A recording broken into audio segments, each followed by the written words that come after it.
محمد أشرف الأعراب والعجم، محمد خير من يمشي على قدمه، محمد باسط المعروف جامعه، محمد.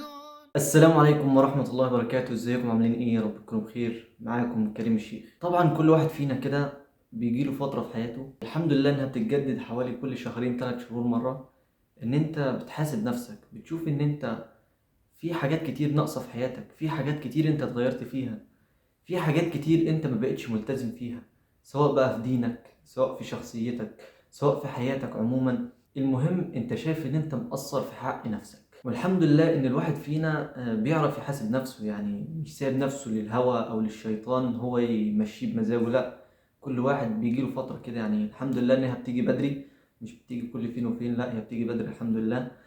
ان انت تراجع نفسك، تشوف انت واقع في ايه، تشوف انت مقصر في ايه.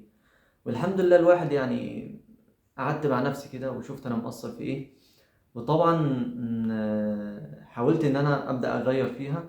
بس طبعا كل ما اجي اغير في حاجه ارجع تاني ومش ملتزم قوي. فلقيت ان انسب حل ان انا التزم وامشي، ان انا اوثق كل حاجه انا بعملها، علشان لو جيت في فتره حسيت ان انا بقصر ارجع تاني الفيديوهات دي واكمل بعدها واشوف انا كنت بدأت فين وقفت فين واكمل بعدها. وبرضه قلت لنفسي طب ليه ما شاركش الناس الحاجه دي، لعل وعسى حد يعني يشوف الفيديوهات بتاعتي ويقلدني ونتشارك انا وهو السوا. في بدايه الفيديو كده عايزك تدعي لي دعوه حلوه كده من قلبك، ان ربنا يفضل دايما مثبتنا على الحق، وان احنا على طول نشوف اخطائنا ونحاول ان احنا نصححها.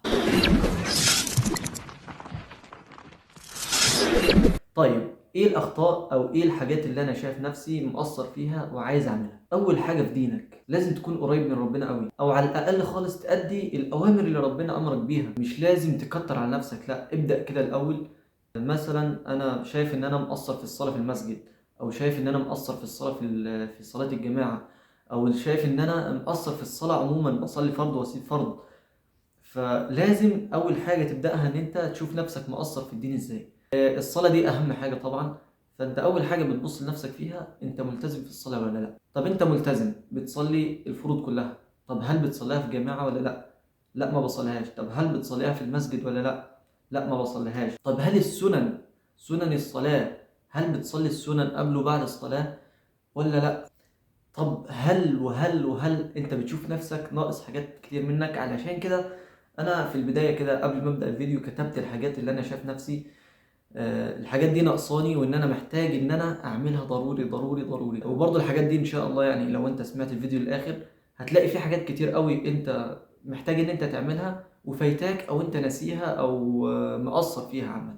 الحاجات دي انا كاتبها هنا معاكم. اول حاجه كاتب لك ايه؟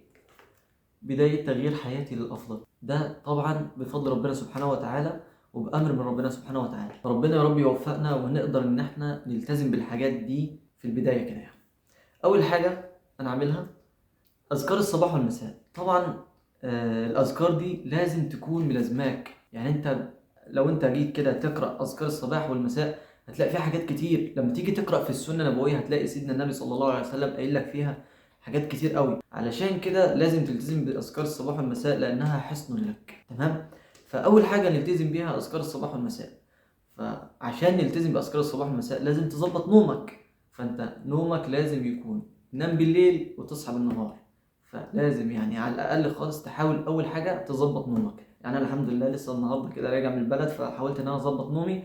صحيت قبل الفجر بحوالي ربع ساعة كده، وإن شاء الله هنام بكرة بعد العشاء على هو لسه 10. فحاول أول حاجة تظبط نومك، تيجي قبل ما تنام تقرأ أذكار المساء، وتيجي أول ما تصحى تقرأ أذكار الصباح أو بعد الفجر، يعني إيه على حسب هتكون إيه فاضي إمتى. فيبقى كده أول حاجة عملناها إيه؟ أذكار الصباح والمساء. تاني حاجة صلاة جميع الفروض جماعة. لازم تصلي كل الفروض جماعة في المسجد، تلتزم بالصلاة. يبقى إيه؟ تعمل لنفسك كده جدول يومي، تبدأ من صلاة الظهر مثلا، صلاة الظهر، العصر، المغرب، العشاء، الفجر. هل كل دول صليتهم في المسجد ولا لأ؟ هل صليتهم في المسجد جماعة ولا لأ؟ تمام؟ وفي تطبيق جميل جدا هوريه لكم اسمه تطبيق أنا مسلم. تطبيق مسلم ده تطبيق جميل جدا تقدر تستخدمه في حياتك اليومية، بينظمها بشكل رهيب. في القرآن الكريم، تمام. ممكن تدخل على القرآن نفسه، قرآن مطبوع. بتدخل يجيب لك تفسير القرآن، الإعراب، معاني الكلمات. بيجيب لك اختبر حفظك بعد ما تحفظ السورة، بتعرف تختبر نفسك، بتختار السورة، تمام. بتختار الحزب، بتختار الجزء، وهو بيجيب لك امتحان على كده بعد بدء الاختبار، تمام. في الأذكار، أذكار الصباح، أذكار المساء، حصن المسلم اللي أنت بتقرأ فيه طول اليوم وأنت ماشي فاضي. في السبحة دي جميلة قوي، أنت ممكن تضيف أي حاجة، مثلا الذكر سبحان الله. وتضيف انت عايز مثلا الهدف كم مرة، 100 مرة مثلا، واضافة تبدأ ان انت تعد، هو يعد لك معاك لحد ما يخلص، تدخل على الاضافة السبحة التانية والذكر، وهكذا لحد ما تخلص اذكارك، تمام. في فقه، في فتاوى، في صوتيات، في مرئيات، في حاجات كتير. في ابن جنتك، دي حاجة جميلة جدا، بيقول لك ازرع شجرة لنفسك في الجنة. ابن لنفسك بيت، وحاجات كتير قوي قوي حلوة قوي في البرنامج ده. في المكتبة، في قصص الانبياء، وفي غزوات الرسول، في حاجات كتير قوي. في طبعا تفسير الأحلام، في حاسب نفسك، بيقول لك هل الصلاة بتاعتك صليت الفجر ولا صليت الظهر ولا صليت العصر، هل صليت ده كله في المسجد ولا لا، هل صليت القيام ولا لا، هل صليت السنن ولا لا، وكل ده بتحاسب نفسك فيه. فالتطبيق جميل جدا جدا جدا، حاول ان انت تنزله، هسيب لك اللينك تحت في الوصف او في الكومنت، حاول انت تدخل تنزله. الورد اليومي من القرآن، تمام.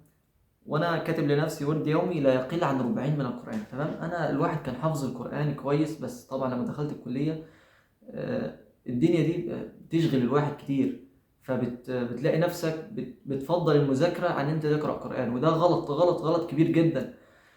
فانت تحاول ان انت تثبت لنفسك ورد يومي، على الاقل خالص ربعين في اليوم، ان انت تثبت بيهم الحفظ القديم بتاعك، وان انت تكون مثبت حاجة في اليوم تقرأها، تمام. والسنن، حاول ان انت تبدأ تقرأ في سيرة النبي صلى الله عليه وسلم، في الاحاديث، في اي حاجة، المهم تعرف دينك صح. وانا ان شاء الله قبل ما ابدا في اي حاجه في دول هعمل لك فيديو انا هبدا بايه، ونمشي سوا في كل فيديو كده، وكل مرحله ناخدها سوا. مذاكره محاضرات الكليه اول باول. طيب انا باجي من الكليه طبعا هلكان، بنام، بصحى اكل، انا مش عارف اروح مع اصحابي شويه، فبراكم عليا محاضرات. طب ليه؟ طب ما اذاكر على طول اول باول علشان ما تزنقش نفسك. طبعا الكليه مهمه قوي في حياتك دلوقتي، لان انت دلوقتي دي المرحله بتاعتك اللي انت بتتعلم فيها، فانت مش مطالب منك غير ان انت تتعلم بس، لا مطالب منك شغل، ولا مطالب منك تجيب فلوس، ولا مطالب منك تعمل اي حاجة غير ان انت تذاكر علشان تبقى انسان ناجح بعد كده، ناجح في مجالك، ناجح في حياتك، ناجح في اي حاجة. المهم لازم تلتزم دلوقتي في الحاجة اللي انت ماشي فيها. انت دلوقتي ملتزم بالكلية بتاعتك، فلازم تلتزم بمحاضراتك ومذاكرتك. اروح الجيم، طبعا كلنا بلا استثناء بننوي ان احنا نروح الجيم، وفعلا بننزل، بس ما بنكملش من 10 ل 15 حصة ونبطل. يعني انا كل سنة بحاول انزل الجيم على طول، اروح اشترك في الشهر كله ما اروحش حوالي 8 10 حصص وخلاص على كده.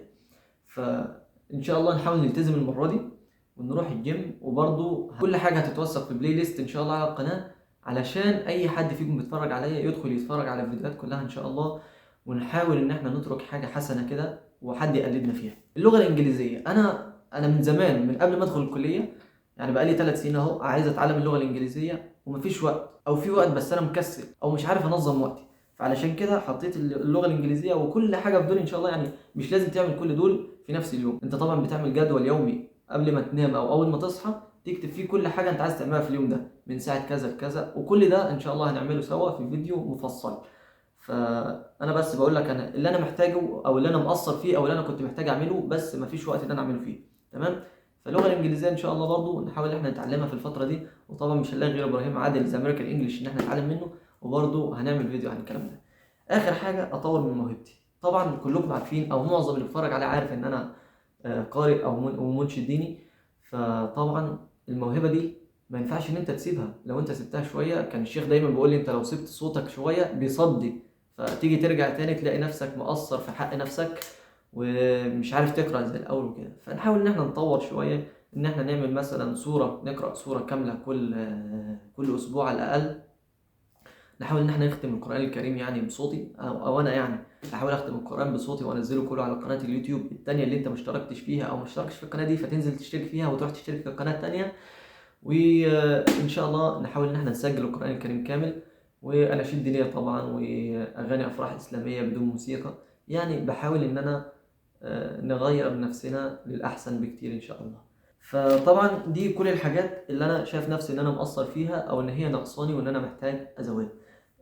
ده الفيديو الاول ان شاء الله في رحلة تغيير حياتي للاحسن، وان شاء الله اللي بيتفرج عليا هو برضه فيديو بداية تغيير حياتكم للافضل.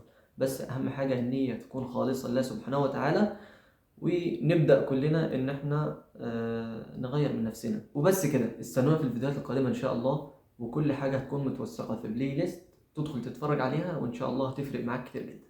السلام عليكم ورحمة الله وبركاته.